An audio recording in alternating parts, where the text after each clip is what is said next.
तर मंडळी चला आपली जर्नी स्टार्ट होते अगदी पंच करण्यापासून.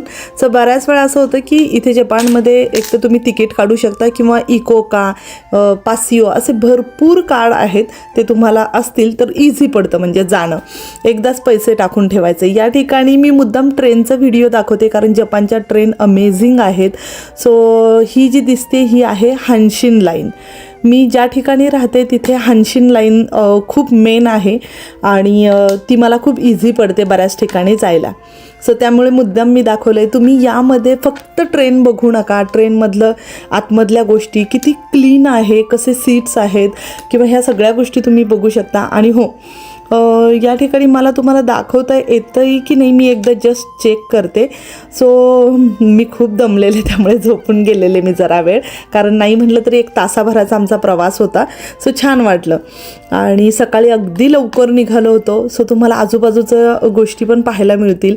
मुद्दाम ट्रेनचा प्रॉपर व्हिडिओ आहे, सगळ्या गोष्टी तुम्ही लक्ष देऊन बघू शकता आणि थोडंसं काय असं रिलॅक्स होऊनच बघा, कारण बऱ्याच गोष्टी आहेत. आपल्या इंडियन कल्चरशी पण बरंच रिलेशन आहे जिथं आपण आज जाणार आहोत.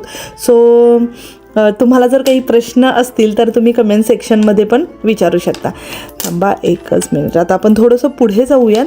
हा ट्रेनमधून घेतलेला व्हिडिओ आहे जो आपण नाराच्या दिशेने जातो आहे, नारा क्योतो. सो इतकं छान दिसत होतं, सो मी व्हिडिओमध्ये कॅप्चर करण्याचा प्रयत्न केला. आणि ही जी ट्रेन आहे, ओके मी जस्ट नारा म्हटलं, ही नाराला जाणारी अमेझिंग ट्रेन आहे. अशीच अजून एक ट्रेन आहे की ज्याच्यामध्ये पूर्ण म्हणजे हरणं किंवा अशा गोष्टी आतमध्ये इंटेरियर केलेलं आहे. छान वाटतं बघायलाही, एक फील येतो वेगळा. किती छान ट्रेन आहे ना. आणि हा आतमधला मुद्दामहून व्हिडिओ घेतला आहे, त्यामध्ये शक्यतो लोकांचे चेहरे दिसत नाही आहेत म्हणून. ट्रेनमध्ये किती शांतता आहे पहा, कुणीही बोलत नाही आहे आणि सगळे शांत असतात. एक तर मोबाईलमध्ये बघत असतात किंवा पुस्तकं वाचत असतात आणि अगदी पिन ड्रॉप सायलेन्स असतो. या ठिकाणी गंमत चालली आहे बघत, कारण हा सगळा प्रवास बाहेर बघण्यामध्येच आमचा होता. सो तिथं पोहोचायला वेळ असल्यामुळे बऱ्याच गोष्टी आम्हाला एंटरटेन कराव्या लागल्या मुलांसाठी. सो ही पण जे हानशिन लाईनवरती किंतेत्सू जी ट्रेन आहे त्या दोघांचं कोलॅबरेशन असल्यामुळे वेगवेगळ्या ट्रेन पाहायला मिळतील. याचा व्हिडिओ तुम्ही पाहिलेला आहे लास्ट आपल्या ह्याच्यामध्ये. सो खूप वेगवेगळ्या ट्रेन आहेत साईट सीइंग. हे मेन क्योतोला उतरल्यानंतर स्टेशनवरती सोविनियर शॉप आहे. तुम्ही ज्यावेळेस क्योतोला याल त्यावेळेस इथून बऱ्याच गोष्टी तुम्ही विकत घेऊ शकता लोकांना गिफ्ट देण्यासाठी किंवा अजून बरंच काही आपल्याला घरामध्येही डेकोरेट करण्यासाठी. आम्ही क्योतोमधून बाहेर पडल्यानंतर अगदी खालून तुम्हाला ही पहा नोझोमी शिंकानसेन, म्हणजे क्योतो हे मेन काय म्हणूयात बुलेट ट्रेनचं स्टेशनसुद्धा आहे शिन ओसाकानंतर, त्यामुळे भरपूर ट्रेन पाहायला मिळतात. आता आपला प्रवास जो सुरू झाला आहे तो तोजी टेम्पलकडे. क्योतोच्या मेन स्टेशनपासून अगदी 10 ते 15 मिनटाच्या अंतरावरती हे टेम्पल तुम्हाला समोर दिसते, ते पाहायला मिळेल. अतिशय सुंदर टेम्पल. आणि आतमध्ये आल्यानंतर जर तुम्हाला तो जो प्रॉपर ट्रॅडिशनल फील आहे तो यायला सुरुवात होते. सो शिवतेश दमला. सो आतमध्ये गेल्यानंतर तुम्हाला बिपिन सांगतीलच आपलं इंडियन कल्चर आणि ते कशा पद्धतीने कनेक्टेड आहे. अतिशय अप्रतिम कलाकुसर आणि गोष्टी, अगदी ध्यानमग्न काय म्हणूयात होण्यासारखं वातावरण आहे. आता अगदी काय म्हणूयात ऑटम संपून गेलेला, त्याच्यामुळे झाडांची पानं वगैरे सगळी पडले. जपानमधलं जे तोजी टेम्पल आहे क्योतोमधलं, तिथलं हा जो मेन हॉल आहे त्याला म्हणतात कोंदो. ठीक आहे, हा हॉलचं मेन कॅरेक्टरिस्टिक असं आहे की हा एक कॉस्मिक एनर्जी सांगतो. कॉस्मिक एनर्जी म्हणजे काय, इथं 3 बुद्ध आहेत. सेंटरला जे बुद्ध आहेत ते गॉड ऑफ मेडिसिन, जे एखाद्याला जर इलनेस असेल, सिकनेस असेल त्यामधून बाहेर काढण्यासाठी तुम्हाला हेल्प करतात. राईट साईडला त्यांचे एक छोटे बुद्ध आहेत, त्यांचं नाव ते बेसिकली रिप्रेझेंट सनची लाईट. तो सन्स लाईट असं आहे, तिथं तुम्ही कांजी वाचू शकता जर जॅपनीज असेल तर.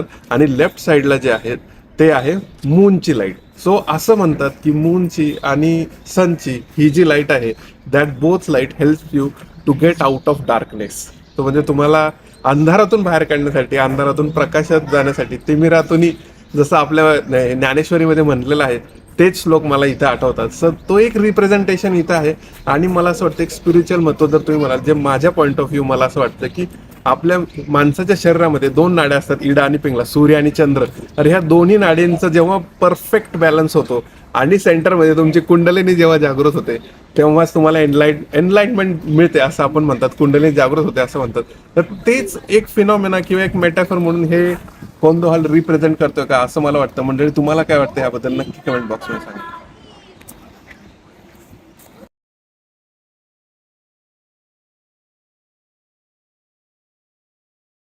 अगदी मंदिरामध्ये प्रवेश केल्यानंतर हा एवढा मोठा परिसर आहे. कोंदो हॉलबद्दल तुम्ही ऐकलं असेल. हा एक हॉल आहे. इथेही मेडिटेशन करणारे खूप मोठे मोठे साधू जे आहेत तर ते तुम्हाला इथं पाहायला मिळतील. आपण इथून पुढे गेल्यानंतर एका ठिकाणी पहिली बसायला जागा बघितली, कारण जो प्रवास झाला त्या प्रवासामध्ये मुलांना प्रचंड भूक लागलेली, म्हणून काय काय गोष्टी घेऊन आले. मला बिपिन सानला उपवास असल्यामुळे थोडेसे फ्रूट्स वगैरे कुठे मिळत आहेत का ते घेऊन आलो. सो इथे बसायलाही खूप छान जागा असल्यामुळे एक बेंच आम्हाला मिळाला. जस्ट इथं बसून पहिल्यांदा म्हटलं त्यांना खायला घालावं. आणि तुम्ही बघत असाल इतकी शांतता आहे, कुठेही गडबड गोंधळ अजिबात नाही आहे. सगळेजण पाया वगैरे पडून बऱ्याच विधी आहेत इथं. ओके, म्हणजे आपल्याकडे कसं आपण एखाद्या मंदिरामध्ये गेल्यानंतर बरंच असतं ना, होम हवन किंवा कुणाला पूजा करायची असेल किंवा ह्या गोष्टी होतात, तर तशा मला या ठिकाणी पाहायला मिळाल्या. कारण ग्रुपमध्ये फॅमिलीज होत्या, तर ते पैसे भरून हा जो हॉल दिसतोय इथे आतमध्ये भरपूर जण पैसे भरून एक प्रेयर करण्यासाठी जात होते. सो मला ती एक गोष्ट खूप अशी आपल्या इंडियन कल्चरशी सिमिलर वाटली की लोक आतमध्ये जाऊन पूजा करून भरपूर काय काय घेऊन पण जात होते बरोबर. म्हणजे पूजा केल्यानंतर काही त्यांना मटेरियल मिळत असेल की जे घरामध्ये ठेवायचं आहे. सो छान होतं. पूजेसाठी किती पैसे लागतील याचीही माहिती इथं आतमध्ये दिलेली होती. आतमध्ये दिसतंय तुम्हाला. खूप आतमध्ये फोटो नाही काढता आले बिकॉज म्हणजे रिस्ट्रिक्टेड आहेत ते, कुठेही फोटो काढायचे नाही. बट बाहेरचा सगळा परिसर तुम्ही काढू शकता. त्यामुळे तुम्हाला एक्सप्लेन करताना सुद्धा बऱ्याच वेळा फक्त एक्सप्लेन केलं आहे, आतमधल्या मूर्ती वगैरे ज्या आहेत ते आपल्याला दाखवता नाही आल्या. ठीक आहे, असं बघूयात. किती छान दिसतोय ना परिसर. खूपच शांतता होती, खूप छान आणि मस्त दर्शन झालं खरं सांगायचं तर. ओके, हां, या ठिकाणी मला एक सांगायचं आहे. जपानमध्ये वाकायामामध्ये माउंट कोया म्हणून एक माउंटन आहे खूप, तर तिथं सगळे मॉन्क लोक आहेत. ओके, सो साधू वगैरे म्हणूयात आपण, तर ते सगळे तिथं मेडिटेशन वगैरे करतात. तर इथे जे मेन साधू होते तर ते सुद्धा त्याच माउंट कोयावरती ध्यानधारणा करण्यासाठी गेलेले. सो अतिशय सुंदर हिस्ट्रीचा पार्ट आहे हा. सो बहुतेक 1 तारखेला म्हणजे 1 जानेवारीला म्हणजे 31 तारखेपासून इथे भरपूर गर्दी असणार. त्यामुळे इथे प्रचंड काय म्हणूयात सगळं मॅनेजमेंट व्यवस्थित करून ठेवलं होतं. गाड्या कुठे पार्क करायच्या आणि त्या सगळ्या. त्यानंतर आम्ही इथून आतमध्ये आलो. इथं फक्त एक फोटो काढून दिला. त्यानंतर ते म्हटले की पूर्ण डिटेल फोटो किंवा असं काढू नका. सो हे अशा पद्धतीचं आहे. छान वाटतंय ना. इथे पलीकडच्याच बाजूला चित्रकलेचं पण प्रदर्शन होतं. म्हणजे खूप मोठ्या मोठ्या लोकांनी चित्र काढलेली तुम्हाला त्या ठिकाणी पाहता येऊ शकतात. तिथून आम्ही मेन आतमध्ये पॅगोडा आहे तो पाहण्यासाठी आतमध्ये आलो. आणि ही साकुराची सगळी फुलं आहेत. इमॅजिन करा साकुराच्या सीझनमध्ये किती सुंदर वाटत असेल. मी नक्की तुम्हाला तोही व्हिडिओ पाठवून देईल, कारण मला हा परिसरच प्रचंड आवडला. अगदी गोंगाटातून अगदी शांततेकडे आल्यासारखं वाटलं. आणि नदी आहे एक छोटीशी प्रवाह नदी या ठिकाणी. त्याच्यामध्ये छोटे छोटे कासवं आहेत. सो छान होतं पाहायला. एकंदरीत मुलांनी पण भरपूर मज्जा केलेली आहे. सो मला असं वाटतं त्या पॅगोडाबद्दल बिपिन सान बोलतील. आणि हो, अजून भरपूर आहे व्हिडिओमध्ये. सो तुम्ही जस्ट पाहत राहिलात तरीही चालेल. काही प्रश्न असतील तर कमेंट सेक्शनमध्ये लिहून ठेवा. या मंदिराबद्दल अजून तुम्हाला माहिती हवी असेल तर ती आम्ही तुम्हाला नक्की देऊ. ठीक आहे, चला तर मग एन्जॉय करा तुम्ही.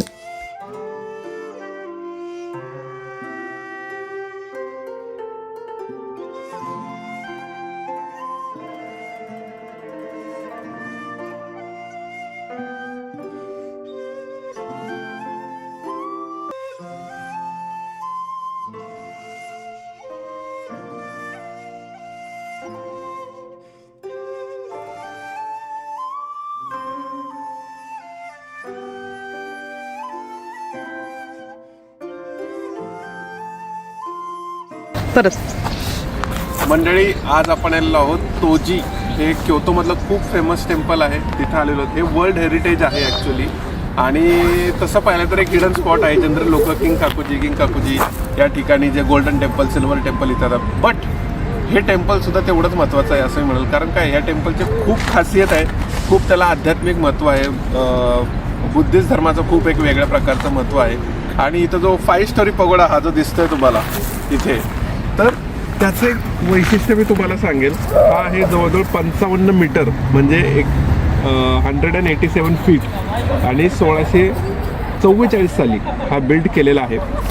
आणि हा जो पगड आहे ॲक्च्युली हा 4 किंवा काय म्हणू शकतो 5 स्टोरी आहे. आणि जवळजवळ 4 वेळा हा पगोडा पडल्यासारखा झाला होता, म्हणजे डेस्ट्रॉय झाला होता.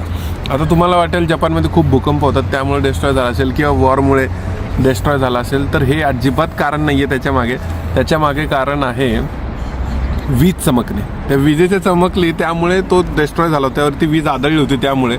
बट जरी जपानमध्ये खूप अर्थक्वेक होत असतील तर असं म्हणलं जातं की हा जो पगोडा आहे याची जी प्रत्येक फ्लोअर आहे ती अशी बनलेली आहे की कितीही अर्थक्वेक जरी आला, कितीही मोठा आला, तरी हा जो पगोडा आहे ना, हा स्नेक डान्स करतो.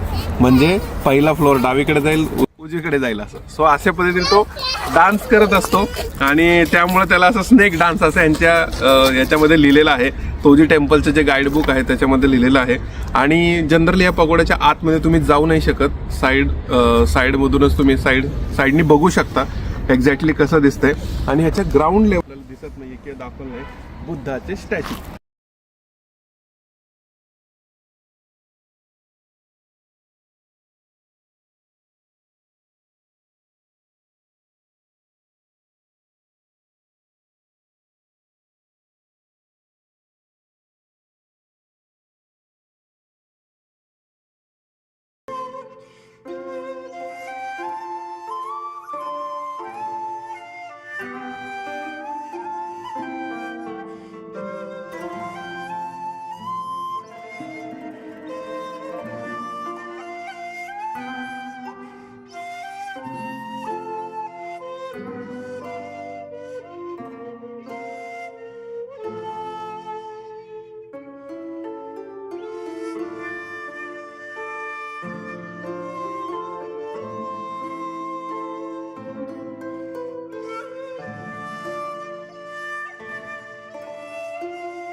ओके, अगेन तोजी टेम्पलमधला एक महत्त्वाचा जो भाग आहे तो म्हणजे हा कोदो म्हणजे एक लेक्चर हॉल असं म्हणू शकता यांच्या गायडन्सनुसार.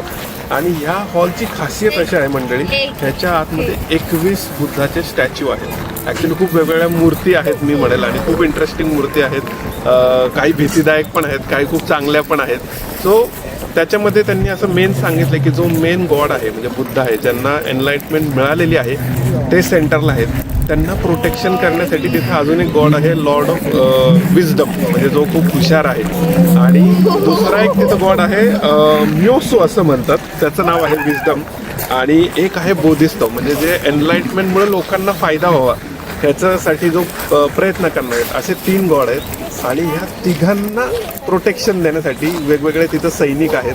असे टोटल मिळून 21 स्टॅच्यू तिथं बांधलेले आहेत. आणि दॅट रिप्रेझेंट्स की तुम्हाला बुद्ध धर्म किंवा बुद्ध देवता कसे हेल्प करतात ते तुमच्या लाईफमध्ये एनलाइटमेंटसाठी. सो ह्याचं एक रिप्रेझेंटेशन म्हणजे हा एक मॉल.